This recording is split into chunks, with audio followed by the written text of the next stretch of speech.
Hello, and welcome to RV Advisors All Things RV podcast. I am your host, Cathy Conrad. I've been enjoying the RV lifestyle for 5 years, and I love helping new RVers realize their RV dreams. This podcast is about RV education, resources, adventures, and the amazing people who love RVing. It is also about discovering the freedom RVers experience, the connection with nature we are all so grateful for, and how RVing enriches our lives. On this podcast, you can expect us to talk about all things RV, including the good stuff, the challenging stuff, and everything in between. So, join us weekly and enjoy the lineup of guests we have in store for you.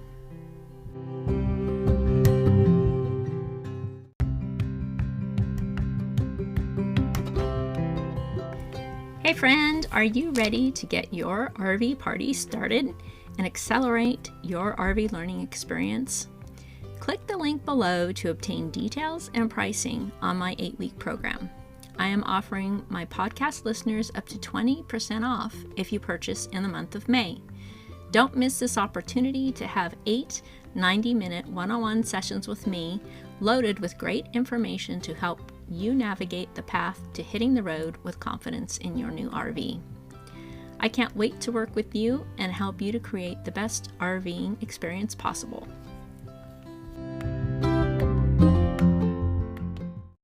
Hello, RVers! Today I have a special guest that I've been really looking forward to interviewing. Her name is Kathy Belge, and she's been traveling and camping her entire life and started her solo RVing journey in 2018. She travels with her very adventurous kitty named Tucker. Kathy is a writer, a podcast host at Solo Women RV, and the administrator of the private Facebook group Solo RV Women. This group has 4,500 members. It's huge. And it's all women supporting each other on their solo RV journey, which is very cool. So Kathy, thank you for coming on the show today. I appreciate it. Thank you, Kathy. This is great. And to let your listeners know, you're also a guest on my podcast. I know. That was my first podcast appearance. So it's kind of cool now to get to, I was just in the works when you interviewed me on thinking about doing a podcast. So I launched shortly after that. So thank you for having me. That was my first experience, and it was a really great experience coming on your show. Awesome. Yeah, it was fun. It was good. It was good. I'm glad. And now you got your own, so that's fantastic. I know. Yeah. So what made you decide to hit the road as a solo RV traveler? What inspired you to do that? You know, that's a really good question. I think, as you mentioned in my bio, I have been camping and love traveling my whole life. And I became single in like 2011, and I had always wanted to RV. My partner that I had before kind of wasn't really interested in it. I actually rented an RV for my 40th birthday and went to the Grand Canyon and Sedona and with my partner at the time. But after that, I was like pretty much hooked. And so then, I think I don't know, a lot of people who are in long-term relationships, you don't really think about the things that you can do on your own until then suddenly you are on your own. At some point, a light bulb just went off and was like, I don't need a partner to do this. I can do this on my own. And there wasn't a lot out there that I knew of anyway, of solo women. Like maybe there was some YouTube channels. I've never been a big YouTuber, but I was scrounging, like listening to podcasts and things, trying to find other women who are out there doing it solo. But, some things just happened in my life around 2018. I had this job where I was fortunate that they gave us a sabbatical after 5 years of employment. So I was having I forget how many days off, like 90 days or something. Dad had just passed, so I inherited a tiny bit of money, which was enough to buy a very used RV. And I decided to put those two things together and just go for it. Wow, and look at now, you have this huge platform for women to support each other. Your group is so big and it's I love being in there. Lots Yeah. of information. I just am so impressed with, that takes some courage to go out and RV on your own. Oh, It it really does. does. I mean, I can't tell you like the amount of anxiety I had before heading out my first time. And I guess I just want to normalize that for people because, like some of us are out here doing this and we've been doing it for a long time. And maybe some of our anxiety is dissipated. But even like, um, you know, for myself, when I just bought this, I'm in my third RV now. Hmm. So, and I had a lot of problems with my last one that I love dearly, but it just caused a lot of headaches. And it broke down a lot. And so when I bought this new one, I was like, every little sound or whatever, would just be like, oh my God, it's, the alternator or whatever. Breakdown Especially, PTSD. yeah, breakdown PTSD. And so, and I was heading off on a long journey that I was, and I rent my house out. So I don't have like the safety net Oh, to come back to when I'm out on ah. the road. So all those things. So yeah, so I think I just want to normalize that having anxiety about it and worries or however you want to call it, it's normal. You Mhm. just, if you want to do this, just accept that you're probably going to have some of that and you just need to find whatever way you have to push through that and make this dream a reality if this is your dream. Mhm. Great. Thank you for sharing that because I think that'll be helpful to a lot of women. And I've interviewed doing some market research, a couple of women that are in their 70s that are, husbands have passed away or whatever, and they've sold their home and everything, and they're hitting the road at 70. I'm like, holy Yeah, cow, that's amazing. That's right. amazing. So, Yeah, see, I don't have the courage to sell my home and go full time. Like to me, that is like, oh no, I need to have that home base for my peace of mind. But uh-huh. everybody's got their own journey, and it's Yes, not my journey. And absolutely. that's what I love is there's so many ways to do this. Yes. Absolutely. So, besides having some anxiety when you were starting out, what were your biggest fears or concerns that kind of created that anxiety for you when you first started out? So when I first started out, I think like a lot of people, my biggest anxiety was around my personal safety Mhm. and around the mechanical stuff because I don't have, I'm not mechanical. So it was around breakdowns Yeah. and that and personal safety. And boy, I got to tell you, like within a couple of days, like the fears of the personal safety, they just went away. You realize that, like, I mean, you have to keep your guard up and whatever, but it's just really like there's not a lot to be afraid of out here. Like, unless you're parking in like downtown cities or Right. something, Yeah. like then maybe, or truck stops all the time. But even those have proven to be pretty safe for me. Uh, Yeah, so that was a big one. And then the mechanical stuff, which it did come up, but it was actually a year or two before I started having real mechanical issues with my RV. And it was just interesting because those were the things that I was afraid of.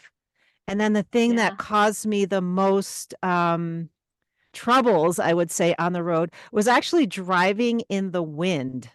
That Hmm. was the biggest issue that I had to learn how to not get on the freeways on windy days. And I had this really light, it was very fiberglass light on the top. So it was just kind of like a sail in the wind, the Wow. RV that I first had. And it did not, and also it needed new shocks, which I didn't know when I bought it. Because again, not mechanical. Once I got the shocks fixed, that helped a lot. But that first trip I Oh. took with really bad shocks, a funny story. I named my first RV Squeaky because it made this like squeaking noise. And Uh-huh. I didn't realize it was just the shocks that were making that noise. And then once I got them Uh-huh. fixed, it no longer squeaked, but kept the And it name. felt it felt more stable, huh? Oh yeah, With the in the new wind. I shocks. mean, everywhere, like off bumpy roads and Hmm. everywhere. Yeah. Great. Yeah, I can imagine that was a dramatic change Yeah. in a lot of ways, having Yeah. stability and maybe stuff not flying out of the cupboards quite so Yeah. much. Yeah. Besides normalizing the anxiety that women are likely to feel when they first start out on their own, what other advice would you give women who are considering the solo RV lifestyle? Well, I feel like a lot of women, I think, are just like, I'm going to sell everything and buy an RV and hit the road. And I would really encourage women to not just jump in with both feet at once, like take little steps. Let's make sure you like this lifestyle. Let's make sure you know what kind of RV you want. Do you want a tow behind? Do you want a class A, a class C, a class B, whatever? And really like take the time to try out different models, drive them if you can. I mean, I was pretty clear I did not want a to pull behind a trailer. And I also Mm-hmm. knew I wanted something small because I didn't, I'm not the best at like backing in. Of course, I've gotten a lot better now, but I Mm-hmm. didn't want to be dealing with that with a big rig. And so Yeah. um I just encourage women to really do their research and try things out. That's the best way to know. You might think you want this big fifth wheel because you need all this living space, and then you realize how limited you are with travel. And, Mm-hmm. and to really consider what kind of travel you want to do. If you want to go somewhere and sit still for 6 months, then yeah, a fifth wheel is probably your best option. But if you want to be traveling every week or every 2 to 3 days, then no, you're going to want something smaller. Yeah. So, and are you going to want to like park somewhere and then go off and do day trips? You might want to pull behind then. So you don't have to Mm-hmm. unhook every day. So those are the things that I would talk to women about who are thinking about it. That would be the main Mm-hmm. things to consider is what your style of travel is going to be.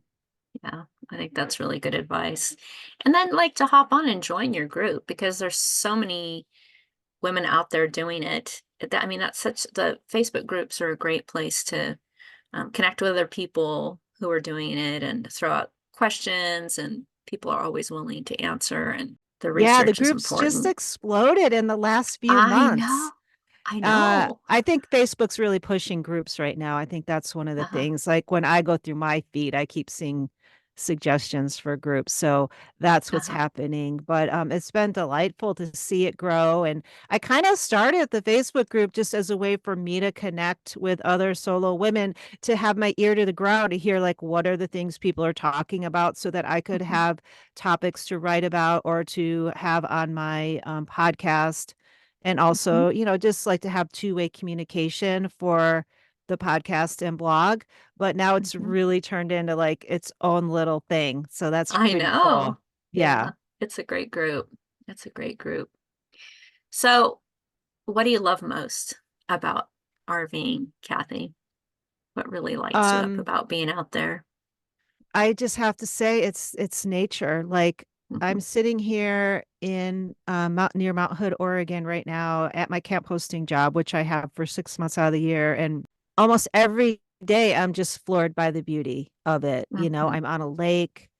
Every day it's something. And even on a day like today where it's like cold and rainy and like right Uh-huh. now the sun's out, and it's glistening off the water, and just Uh-huh. it just makes me feel calm. It makes me just feel present. It puts me in the moment. I'm Mhm. not stressed out about all the things going on in the world. And there's a lot going on in the world right now to be Yeah. stressed about.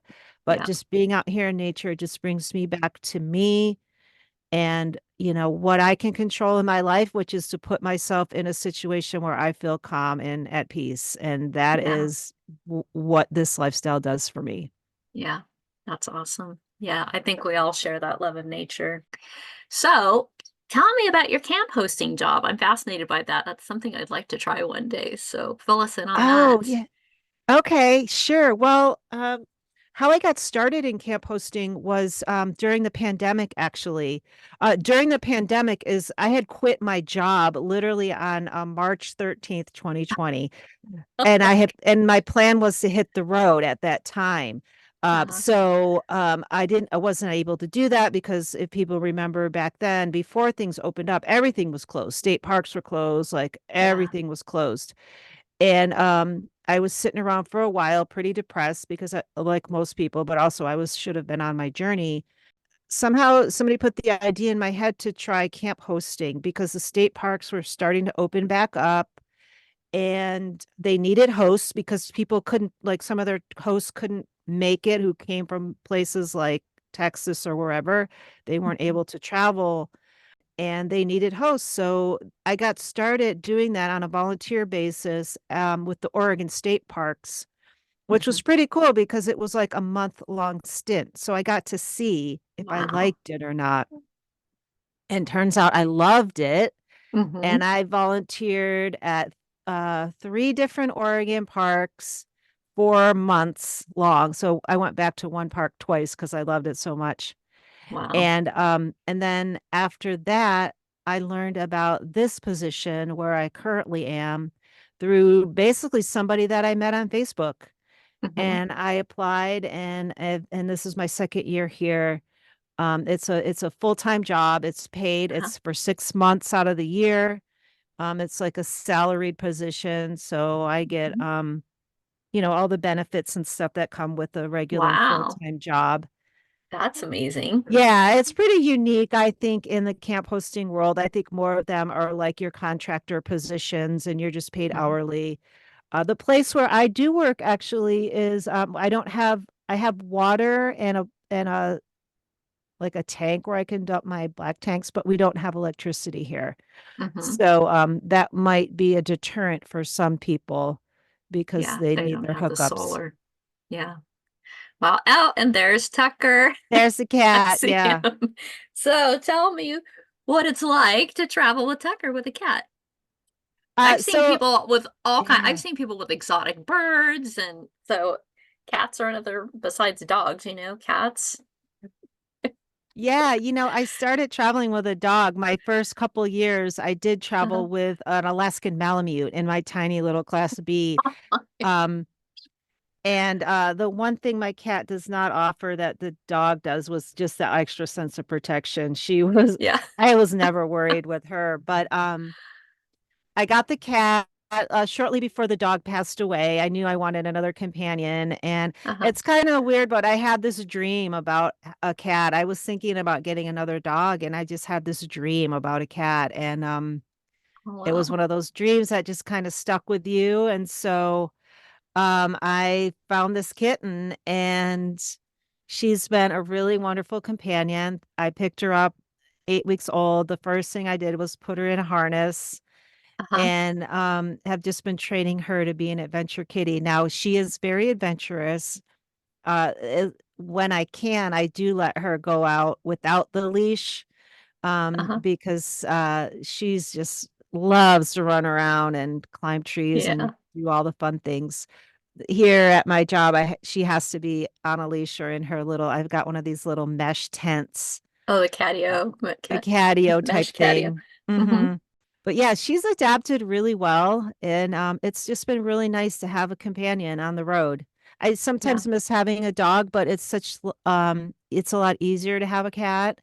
Yeah. I think it's easier to leave them for longer periods of time, especially like if Yeah. I'm working 8 hours. And also, like the temperature in the RV can be a little bit warmer for a cat. Like, it still can't get too hot, but they can tolerate it. I mean, you know how cats are. They're like Yeah. laying on top of any heat source. So, Yeah.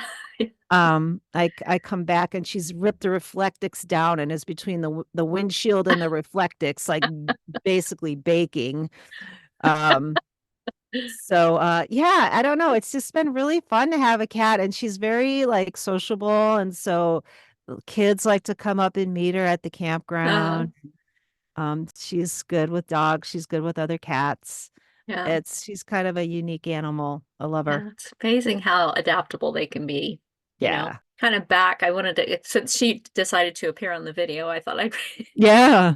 bring her up. But what would you say currently, what is your biggest challenge around our solo RVing? I'm gonna say it's the same as kind of when I started out, which is that whenever there's like mechanical issues or breakdowns, just not having the knowledge Hmm. that I could have maybe. I know I could take the time and educate myself, but you're kind of at the mercy of whoever is at the moment available, because a lot of times you'll be traveling and you don't even know who this mechanic is. They might have, Yeah. you can read the Google reviews, but whatever, that's about as much as you can get. Yeah. So just kind of that's still been the biggest challenge. And I know that's a challenge. And I even recognize, oh, there's probably times when I did get taken advantage of by, something they said was wrong, maybe wasn't, or whatever. Mhm. I don't let it stop me though, like Yeah. you just try to learn what you can Hmm. and just keep going. Oh, there was a lesson learned there, Yeah. okay. Move on next. But Yeah. yeah, so when you find a good mechanic and an RV tech, ugh, it's so nice to have that. Yes. Yeah, I'll it bet. really I'll bet. is. You don't have to worry Hmm. that that you found someone competent. But So, yeah, I mean, I think other than that, I mean, I feel like I've made, like I said, everyone's going to do it differently. And I feel like mhm, I've adapted the way I want to travel really mhm, well to my situation. I think it's just, you wouldn't know though until you get out here and do it. yeah, Like I was just reading on the Facebook today, somebody was saying they've been out here, I forget how many weeks, and they just decide they hate towing and they don't like I saw towing. that. And Yeah, I'm just like, okay, you learn that. So now what are you going to do? Don't give yeah, up RVing altogether. yeah, Maybe, take a class and learn to tow better or trade it in and get something different. hmm yeah. I think, you're really speaking to mindset, you've have a good mindset around RVing, and I think that's so helpful that you have to learn to roll with stuff. Yeah, you really do to make it in this lifestyle. I'll say Yeah, that. You yeah. really need to be flexible. And if you can't be, this You might can be not be the frustrated a life lot. Yeah, for you. Yeah. yeah, yeah. So true. So your podcast. So how did that Yeah. come to be? How did that come to be? I love your podcast, by the way. It's great. Thank you. Really I love great. doing it. It's so fun. It's one of my favorite things that I do, to be honest. Yeah. It's been great because I've met so many different people like you. I would have never Uh-huh. met you had I not had you on my podcast as a guest. Yeah. So Yeah. I started it back in July of 2021. So I'm coming up on 3 years. Wow. I Wow. know, crazy to think about that. Uh, I just saw like my first episode. I'm like, oh, I want to listen to that, but then I'm like afraid to listen. Because it is a learning process. It That's what is I'm finding. It's like such a learning everything. process, but it's It's so fun. You just go do it. You just do it and learn as you go. And Yeah, and the barrier to entry is pretty easy if anyone has like wants to do a podcast. It's pretty easy to yeah, get started. But yeah. I don't know. I think people had been telling me for years that I should do a podcast. Mhm, And I think it was during the pandemic, I took a like a course for like women who want to start their own businesses. And one of the mhm, things they recommended was starting a podcast. And that's really what just kind of got me going to do it. uh-huh. So, so yeah, that's how it started. And I discovered that I just really love it. And the things I Yeah, love the most are just having conversations with other women who a lot of them are so different from me that are yeah. still, living this lifestyle. We all come from different backgrounds Mhm. and different experiences, and yet we're all out here solo, Yeah. traveling. Yeah, it is so fascinating to me, and that's my favorite part is interviewing people because there's some really cool people out there. And my experience RVing is that RV people are really nice. They're nice, they're helpful, they enjoy, conversation, and we all have, like you said, that in common. And so, well, I'm glad you started your podcast because I enjoy it and it was so fun to be on it. I really appreciated Yeah, that. thank you. So we talked about camp hosting. Thanks for sharing that because I think that it's a great opportunity. It's something I really want to try eventually when my husband retires and we can actually hit the road, and not be weekend warriors. I would really like to try that. Yeah, I'd recommend starting Yeah. out as volunteers at a state park. Yeah. Almost every state has volunteers at their state parks. And Mhm. I don't, you guys are in Idaho, is that right? Yeah. Yeah. Yeah, so I mean, I'm sure there's beautiful state parks in Idaho. I know there's Hmm. other beautiful places in Idaho Yeah. or anywhere, but even Oregon. Oregon's Yeah. always looking for hosts and they take them for a Yeah. month at a time. I don't know what other states do, Yeah. but it's a great way to get started. Something I'll be looking into for sure. I'll probably be asking you a lot of questions Oh, too okay. when we get to that point. So what other suggestions do you have for people who want to hit the road and still need to earn some money? I know that you Mm. had some Yeah, no, I'm not information on your blog retired. about that. A lot of people think I'm retired. I'm not retired. So, um, but what I've done, like, first of all, is to really look at my expenses and really figure out how to bring everything down, to get rid of the Hmm. things that I don't need. Um, I don't have an RV payment. I made the decision to buy an older RV Yeah. so that I wouldn't have a payment.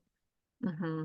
I do own a house, and so I rent that out, and that covers basically my mortgage and all of my home expenses. Hmm. It brings maybe a little bit of income, but not a lot. So it's mainly to Hmm. just keep that house up and running. And so I've done a lot of different things traveling to make money. I think I have an article, and if you want to link to it, the 9 ways that I make money as a solo RVer. But Uh-huh. I've started things like I've sold on Amazon. You can get into selling on Amazon used books pretty easily, and that's something that I was doing for a while. I've been doing that since 2020, and I'm just going to stop it now because I don't have time to source Uh-huh. books, because you have to go out into the community and thrift stores and things to buy books in order to sell them. But that's one way that I made money. I Uh-huh. also, for a while, had a contract job for my background is in customer service. So Hmm. I had a contract job with a travel company where I was doing on call kind of customer service when they needed it. And that was really fun. And I really liked working for them a lot. So there's lots Uh-huh. of different online Wow. jobs out there, Yeah. depending on what your background is. What were some of the other, I'm trying to think of now. All the things I've done here to make money while traveling. Oh, when I was in my sticks and bricks, so I would travel for a while and then go home. I was driving for like Uber Eats, doing Oh, that. okay. Um, so that's something, if you're traveling and you have like a tow vehicle or a vehicle that you tow with, that you could potentially use that to make money. I've done some little side things here and there that don't bring in a lot of money. Like I've done secret shopping, which is fun, but again, Uh-huh. it doesn't pay a lot of money. It pays like Yeah. $35 every time you go out. So, but yeah, I've just tried a lot of different things. And I feel like so many businesses now are remote, and that if you have a job that you can take remote, that would be the first place to start. If you Hmm. want to hit the road and you are currently employed, don't necessarily think you need to quit your job, because so many businesses now are set up for remote work. Hmm. Ask, that would be your first thing, is to see if you like your job and you want to stay with it. Find out if there's a way that you could take it on the road. Yeah. Yeah. That's ideal if you can, if Yeah. you can Yeah. I do mean, that. Yeah. I've definitely have a lot of friends who have full-time remote jobs. And to be fair, most of them are getting Starlink so that they can make sure they have a really good internet. Yeah. That's key for that. Yeah. That's always a consideration. And I've heard good things about it as long as there's not too many, there's not too many trees, Yeah. then it's super stable and reliable. So you rent out your house Hmm. while you're gone. How does that work out and then like you said, you can't go back. So they must Yeah. you do like a short-term lease or Yeah. So I've found this website called Furnish Finders, which caters to traveling nurses.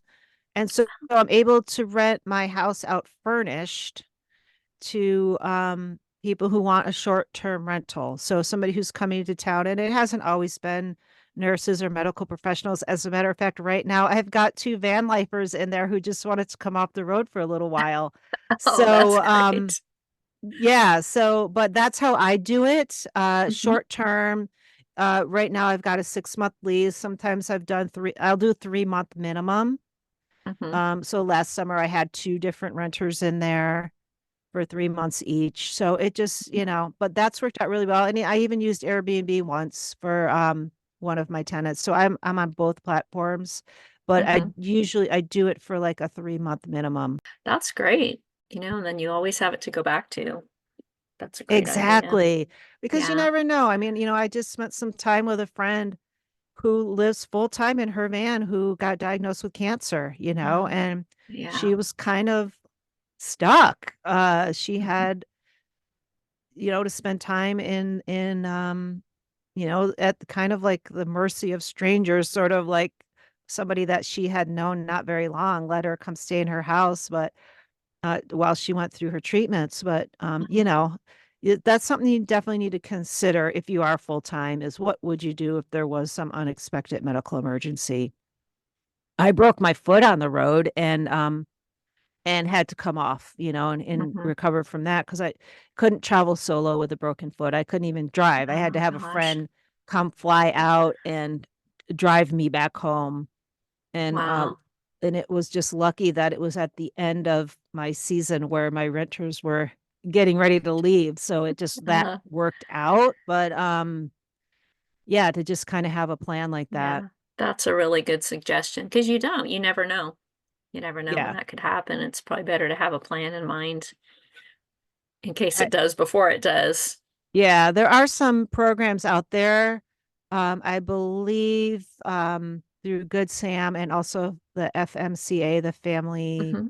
Motorhome I don't remember what that stands Motor for, but Coach Association. Yeah. that have services, and I did a podcast episode on this, Hmm. that will help you in case of emergency if you can't drive your RV back home, Hmm. or even medevac if you need that.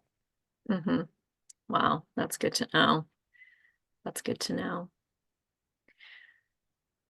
So, gosh, is there anything else you want to share with us about your I mean, blog or yeah. Yeah, I would love to you have have a people. newsletter? You have Yeah, a newsletter? I encourage people to come, especially check out my podcast. I Hmm. interview A lot of times I'll interview different women who are living this lifestyle, or sometimes just women who happen to be experts. They're not necessarily solo, but they're experts in a specific area that people want to know about. And it's just, yeah, it's been super fun and I enjoy it. And sometimes I'll just get these great stories from women who've had to overcome amazing things to get on the Like, road. yeah. Or you're the RV tech that you interviewed that had the eye injuries. Right. That was a Exactly. fascinating podcast. She's pretty Yep. amazing. Yeah. Yeah. So Yeah. there, you start to see all the people that are out here with, and there's a lady who has a pretty severe head injury who's out here on the road that she wasn't supposed to live 6 months, and I think she's been on the road like 7 years now. So, um, Wow. pretty cool stories of people that I get to meet. Yeah. As well as, and then sometimes I'll just have someone come talk about propane safety or how to maintain your black tank, like all the Uh-huh. things that, you Yeah. don't know, that you don't always know, or even like if you've been doing this for a while, I'm learning now all about solar and lithium batteries because I didn't have that before. Uh-huh. So yeah, like there's always something to learn and That's about. so And true. Yeah, that's so so that's true. part of the podcast is learning and part of it's just stories. So Uh-huh. um yeah. Well, and your newsletter, is it a monthly newsletter that you do? Yeah. So Yeah, I people can do. sign up for that on your website, They can sign up for that on the right? website. Okay. And yeah, the newsletter, yeah, I try to share a little bit about what's going on in my life as well as highlights from the blog, which is more educational. The Hmm. blog is usually, it's not so much the stories, but it's like the things like how to unplug your a clogged toilet, or Yeah. stuff like that. Yeah. Yeah. Awesome. Well, gosh, Kathy, I so appreciate you coming on today. It's really been a pleasure interviewing you. And I encourage people to check out your Facebook group and your blog, and I'll put all your information down in the show notes Great. so that people can find you, Yeah. so they can find Yeah. you. Thank you. Thank you, So Kathy. This has been great. you're welcome. You're welcome. Thank you so much.